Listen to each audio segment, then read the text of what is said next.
Good morning friends. आपका स्वागत है हमारे YouTube channel learning point with Abhishek में। फ्रेंड्स, अगर आप चैनल पर पहली बार आए हैं तो चैनल को सब्सक्राइब कर लीजिए और बेल आइकन प्रेस कीजिए ताकि आपको डेली डिक्टेशन मिल सके। 90 शब्द प्रति मिनट डिक्टेशन स्टार्ट।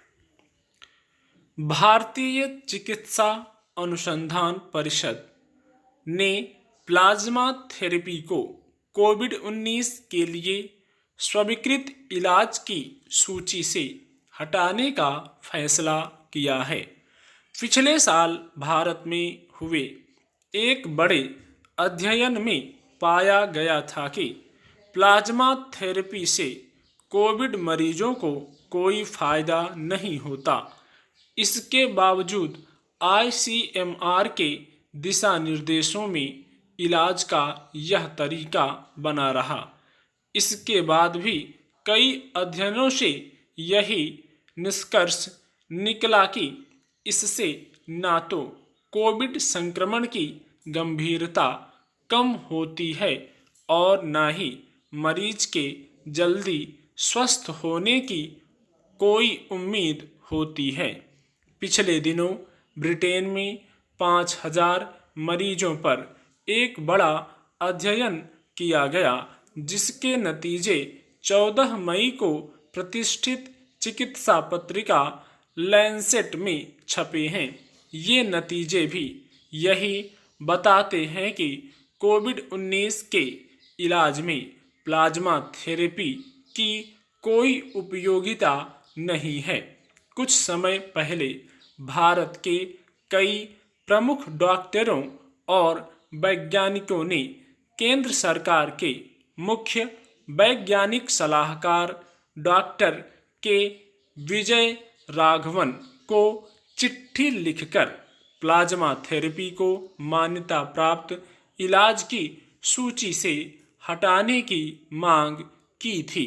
इन वैज्ञानिकों का कहना था कि प्लाज्मा थेरेपी अतार्किक व अवैज्ञानिक है और इसका कोई लाभ नहीं है। इसके अलावा कोरोना के दौर में प्लाज्मा हासिल करना भी मुश्किल काम है। मरीजों के परिजनों को इसके लिए बेवजह ही भटकना पड़ता है। इन वैज्ञानिकों ने एक और गंभीर खतरे की ओर इशारा किया है। उनका कहना है कि प्लाज्मा थेरेपी के अनियंत्रित इस्तेमाल से हो सकता है कि वायरस के कहीं ज़्यादा खतरनाक नए रूप पैदा हो जाएं। इन सब प्रमाणों और चेतावनियों के मद्देनज़र आईसीएमआर ने प्लाज्मा थेरेपी को हटाने का फैसला किया है।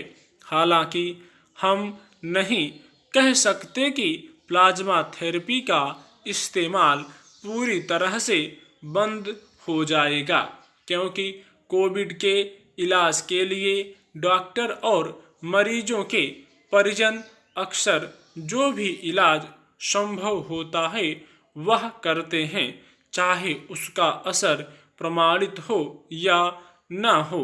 लेकिन समझदार डॉक्टर इसका इस्तेमाल करने से बचेंगे और मरीज के परिजन प्लाज्मा हासिल करने की जद्दोजहद से। जब प्लाज्मा थेरेपी को मान्यता दी गई थी तब भी इसकी विश्वसनीयता असंदिग्ध नहीं थी। तब कोरोना की पहली लहर तबाही मचा रही थी और इसके इलाज के बारे में बहुत कम जानकारी थी। लोग हर उस इलाज को आजमाने को तैयार थे जिससे कुछ भी उम्मीद हो। प्लाज्मा थेरेपी के पीछे तर्क यही था कि जो लोग कोरोना से उबर जाते हैं उनके रक्त में कोविड-19 के खिलाफ एंटीबॉडी बन जाती हैं जो उनकी कोरोना से रक्षा करती हैं।